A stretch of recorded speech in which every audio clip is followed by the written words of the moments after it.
Russian Revolution is the collective term for a pair of revolutions in Russia in 1917, which dismantled the Tsarist autocracy and led to the eventual rise of the Soviet Union. The Russian Empire collapsed with the abdication of Emperor Nicholas II, and the old regime was replaced by a provisional government during the First Revolution of February 1917. In the Second Revolution that October, the Provisional Government was removed and replaced with a Bolshevik government. The February Revolution was a revolution focused around Petrograd, then capital of Russia. In the chaos, members of the Imperial Parliament Duma assumed control of the country, forming the Russian Provisional Government. The army leadership felt they did not have the means to suppress the revolution, resulting in Nicholas' abdication. The Soviets, which were led by more radical socialist factions, initially permitted the provisional government to rule, but insisted on a prerogative to influence the government and control various militias. The February Revolution took place in the context of heavy military setbacks during the First World War, which left much of the Russian army in a state of mutiny. A period of dual power ensued, during which the provisional government held state power while the national network of Soviets, led by socialists, had the allegiance of the lower classes and the political left. During this chaotic period there were frequent mutinies, protests and many strikes. When the provisional government chose to continue fighting the war with Germany, the Bolsheviks and other socialist factions campaigned for stopping the conflict. The Bolsheviks turned workers' militias under the control into the Red Guards, over which they exerted substantial control. In the October Revolution, the Bolshevik Party, led by Vladimir Lenin, and the Workers' Soviets overthrew the provisional government in Petrograd and established the Russian SFSR, eventually shifting the capital to Moscow in 1918. The Bolsheviks appointed themselves as leaders of various government ministries and seized control of the countryside, establishing the Check to quash dissent. To end Russia's participation in the First World War, the Bolshevik leaders signed the Treaty of Brest-Litovsk with Germany in March 1918. Civil war erupted among the Reds, the Whites, and non-Bolshevik socialists. It continued for several years, during which the Bolsheviks defeated both the Whites and all rival socialists. In this way, the revolution paved the way for the creation of the Union of Soviet Socialist Republics in 1922. While many notable historical events occurred in Moscow and Petrograd, there was also a visible movement in cities throughout the state, among national minorities throughout the empire and in the rural areas, where peasants took over and redistributed land. Background: the Russian Revolution of 1905 was said to be a major factor to the February revolutions of 1917. The events of Bloody Sunday triggered a line of protests. A council of workers called the St. Petersburg Soviet was created in all this chaos, and the beginning of a communist political protest had begun. World War I prompted a Russian outcry directed at Tsar Nicholas II. It was another major factor contributing to the retaliation of the Russian communists against the royal opponents. After the entry of the Ottoman Empire on the side of the Central Powers in October 1914, Russia was deprived of a major trade route through Ottoman Empire, which followed with a minor economic crisis, in which Russia became incapable of providing munitions to their army in the years leading to 1917. However, the problems were merely administrative, and not industrial, as Germany was producing great amounts of munitions whilst constantly fighting on two major battlefronts. The war also developed the weariness in the city, owing to a lack of food in response to the disruption of agriculture. Food scarcity had become a considerable problem in Russia, but the cause of this did not lie in any failure of the harvests, which had not been significantly altered during wartime. The indirect reason was that the government, in order to finance the war, had been printing millions of ruble notes, and by 1917 inflation had made prices increase up to 4 times what they had been in 1914. The peasantry were consequently faced with the higher cost of purchases, but made no corresponding gain in the sale of their own produce, since this was largely taken by the middlemen on whom they depended. As a result, they tended to hoard the grain and to revert to subsistence farming.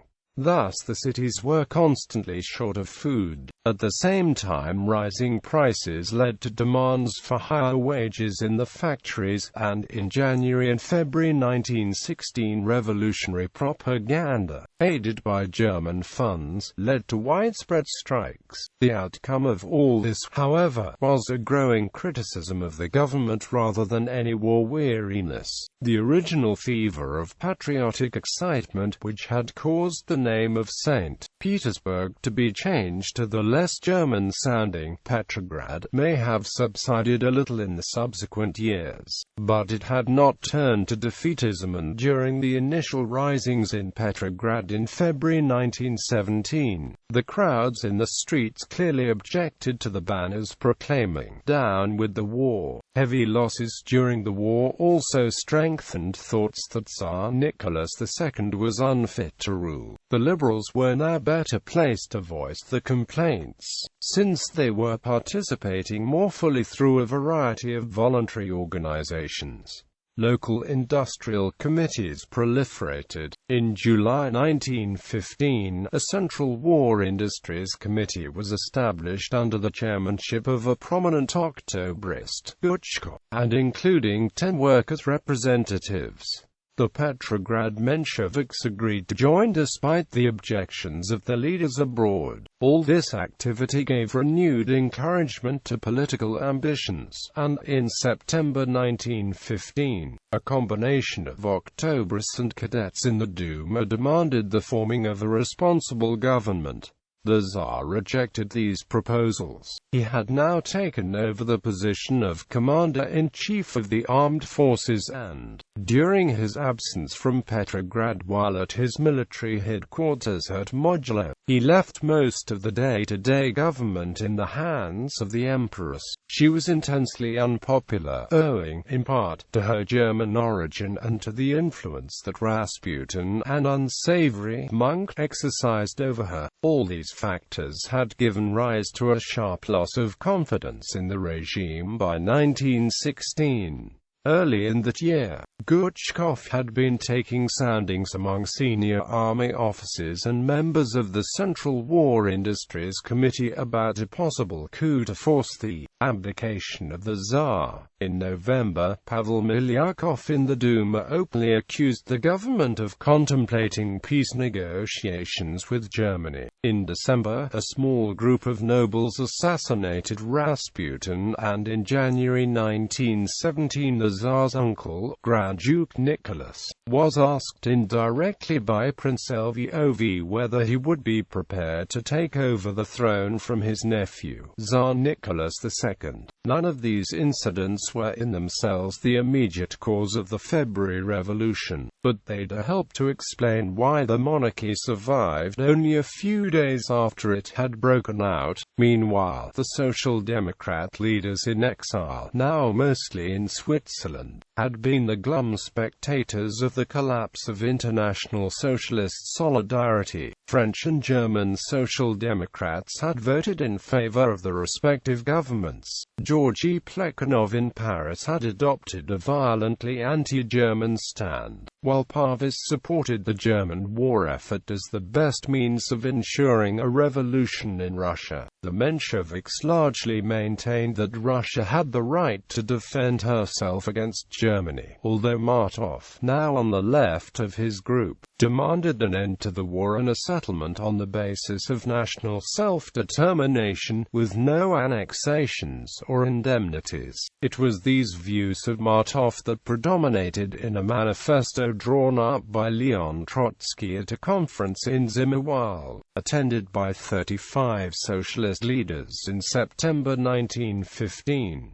Inevitably Vladimir Lenin, supported by Zinoviev and Radek, strongly contested them. Their attitudes became known as the Zimmerwald left. Lenin rejected both the defensive Russia and the cry for peace. Since the autumn of 1914, he had insisted that, from the standpoint of the working class and of the laboring masses, from the lesser evil would be the defeat of the Tsarist monarchy. The war must be turned into a civil war of the proletarian soldiers against their own governments, and if a proletarian victory should emerge from this in Russia, then their duty would be to wage a revolutionary war for the liberation of the masses throughout Europe. Thus, Lenin remained the enfant terrible of the Russian Social Democratic Labour Party, although at this point in the war his following in Russia was as few as 10,000 and he must have seemed no more than the leader of an extremist wing of a bankrupt organization. Lenin then executed the protests of Petrograd, which set off the 1917 Russian Revolution. Economic and social changes. An elementary theory of property, believed by many peasants, was that land should belong to those who work on it. At the same time, peasant life and culture was changing constantly. Change was facilitated by the physical movement of growing numbers of peasant villages who migrated to and from industrial and urban environments, but also by the introduction of city culture into the village through material goods, the press, and word of mouth. Workers also had good reasons for discontent. Overcrowded housing with often deplorable sanitary conditions, long hours at work, constant risk of injury and death from poor safety and sanitary conditions, harsh discipline, and inadequate wages. At the same time, urban industrial life was full of benefits, though these could be just as dangerous, from the point of view of social and political stability, as the hardships. There were many encouragements to expect more from life. Acquiring new skills gave many workers a sense of self-respect and confidence, heightening expectations and desires. Living in cities, workers encountered material goods such as they had never seen in villages. Most important, living in cities, they were exposed to new ideas about the social and political order. The social causes of the Russian Revolution mainly came from centuries of oppression of the lower classes by the Tsarist regime, and Nicholas's failures in World War I. While rural agrarian peasants had been emancipated from serfdom in 1861, they still resented paying redemption payments to the state, and demanded communal tender of the land they worked. The problem was further compounded by the failure of Sergei Witt's land reforms of the early 20th century. Increasing peasant disturbances and sometimes actual revolts occurred, with the goal of securing ownership of the land they worked. Russia consisted mainly of poor farming peasants,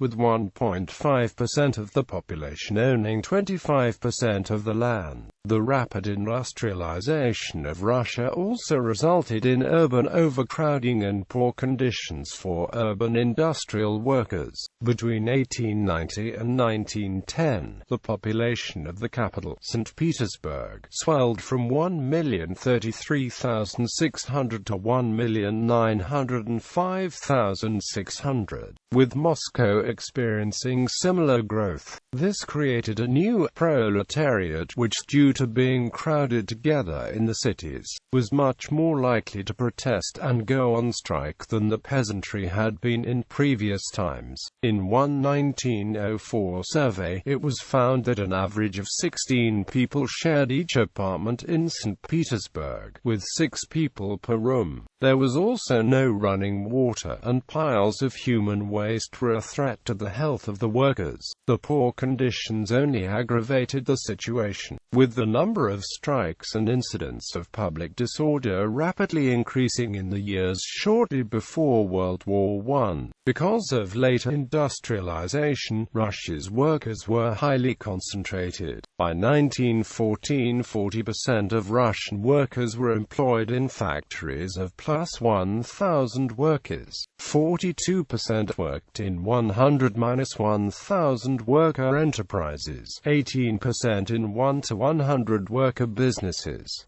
World War I added to the chaos. Conscription swept up the unwilling across Russia. The vast demand for factory production of war supplies and workers caused many more labor riots and strikes. Conscription stripped skilled workers from the cities who had to be replaced with unskilled peasants. And then, when famine began to hit due to the poor railway system, workers abandoned the cities in droves seeking food. Finally, the soldiers themselves, who suffered from a lack of equipment and protection from the elements, began to turn against the Tsar. This was mainly because, as the war progressed, many of the officers who were loyal to the Tsar were killed, and were replaced by discontented conscripts from the major cities, who had little loyalty to the Tsar. Political issues. Many sections of the country had reason to be dissatisfied with the existing autocracy. Nicholas II was a deeply conservative ruler and maintained a strict authoritarian system. Individuals and society in general were expected to show self-restraint, devotion to community, deference to the social hierarchy, and a sense of duty to the country. Religious faith helped bind all of these tenets together as a source of comfort and reassurance in the face of difficult conditions, and as a means of political authority exercised through the clergy. Perhaps more than any other modern monarch, Nicholas II attached his fate and the future of his dynasty to the notion of the ruler as a saintly and infallible father to his people. This idealized vision of the Roman monarchy blinded him to the actual state of his country, with the firm belief that his power to rule was granted by divine right. Nicholas assumed that the Russian people were devoted to him with unquestioning loyalty. This ironclad belief rendered Nicholas unwilling to allow the progressive reforms that might have alleviated the suffering of the Russian people. Even after the 1905 revolution spurred the Tsar to decree limited civil rights and democratic representation, he worked to limit even these liberties in order to preserve the ultimate authority of the crown. Despite constant oppression, the desire of the people for democratic participation in government decisions was strong. Since the Age of Enlightenment, Russian intellectuals had promoted Enlightenment ideals such as the dignity of the individual and the rectitude of democratic representation. These ideals were championed most vociferously by Russia's liberals, although populists, Marxists, and anarchists also claimed to support democratic reforms. A growing opposition movement had begun to challenge the Roman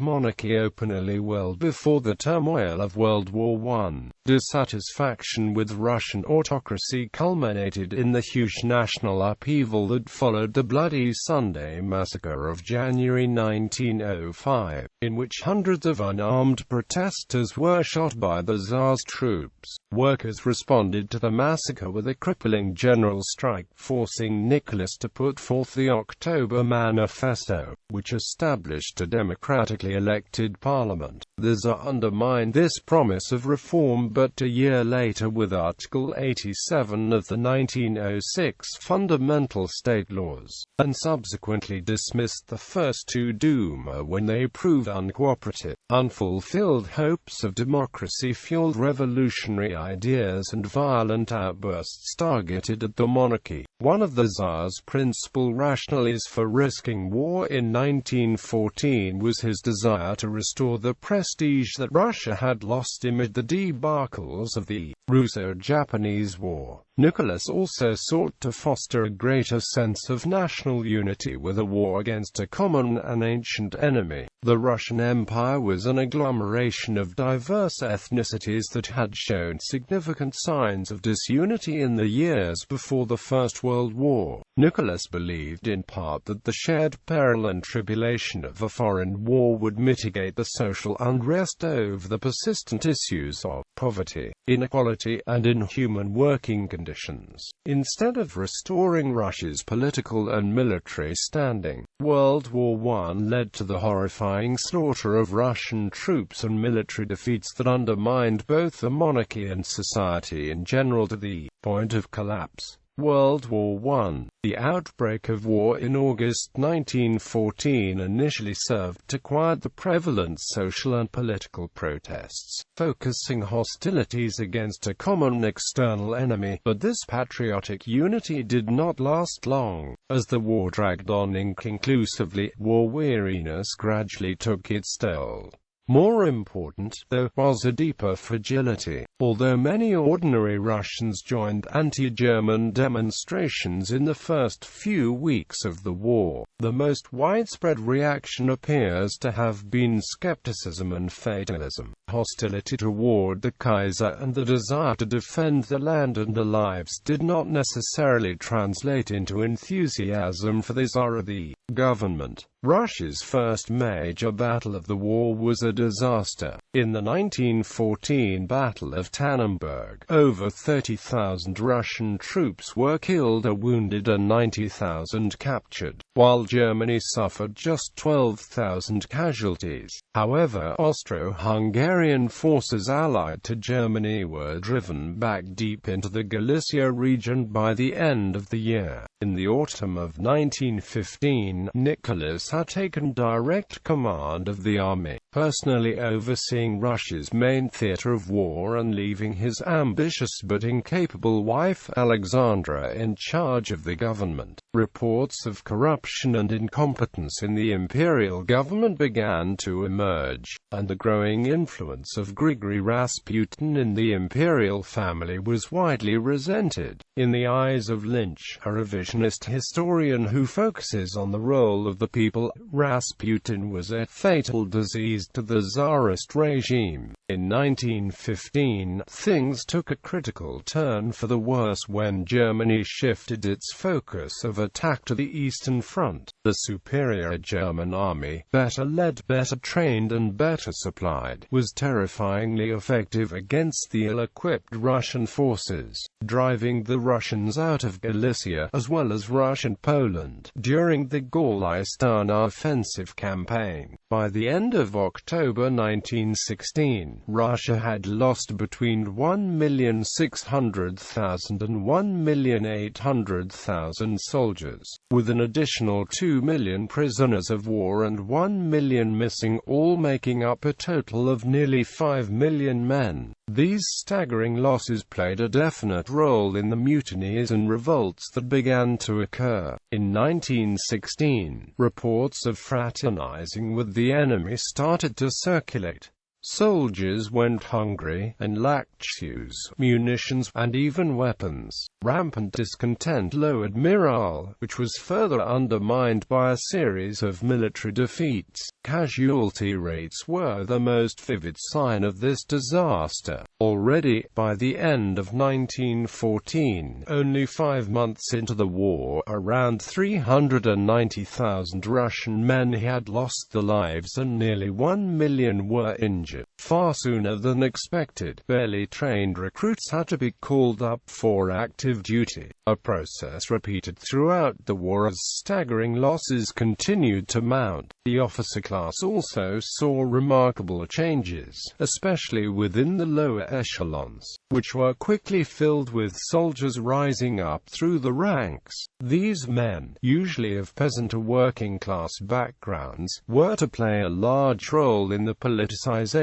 of the troops in 1917. The huge losses on the battlefields were not limited to men. The army quickly ran short of rifles and ammunition, and by mid-1915, men were being sent to the front bearing no arms. It was hoped that they could equip themselves with the arms that they recovered from fallen soldiers of both sides on the battlefields. With good reason, the soldiers did not feel that they were being treated treated as human beings, or even as valuable soldiers, but rather as raw materials to be squandered for the purposes of the rich and powerful. By the spring of 1915, the army was in steady retreat, which was not always orderly. Desertion, plunder, and chaotic flight were not uncommon. By 1916, however, the situation had improved in many respects. Russian troops stopped retreating, and there were even some modest successes in the offensives that were staged that year, albeit at great loss of life.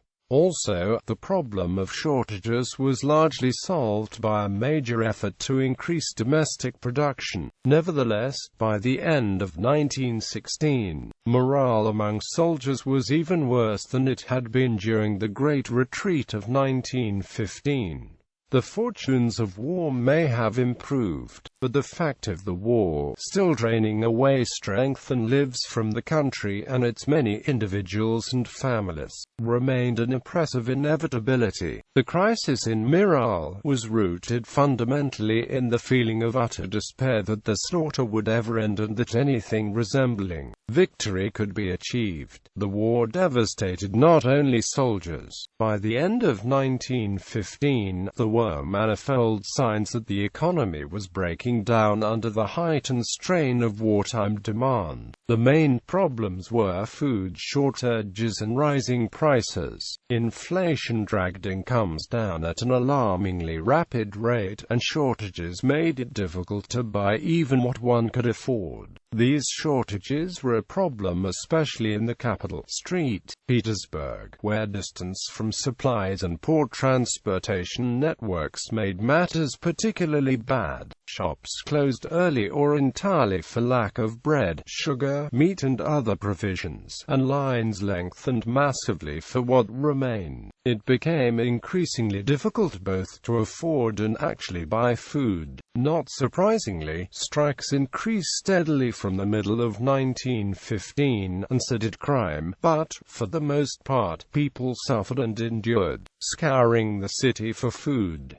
Working-class women in St. Petersburg reportedly spent about 40 hours a week in food lines, begging, turning to prostitution a crime, tearing down wooden fences to keep stoves heated for warmth, grumbling about the rich, and wondering when and how this would all come to an end. Government officials responsible for public order worried about how long people's patience would last. A report by the St. Petersburg branch of the security police, the Okhrana, in October 1916, warned bluntly of the possibility in the near future of riots by the lower classes of the empire enraged by the burdens of daily existence. Nicholas was blamed for all of these crises, and what little support he had left began to crumble. As discontent grew, the State Duma issued a warning to Nicholas in November 1916. It stated that, inevitably, a terrible disaster would grip the country unless a constitutional form of government was put in place. In typical fashion, however, Nicholas ignored them, and Russia's Tsarist regime collapsed a few months later during the February Revolution of 1917. 1 year later, the Tsar and his entire family were executed. Ultimately, Nicholas's inept handling of his country and the war destroyed the Tsar and ended up costing him both his reign and his life.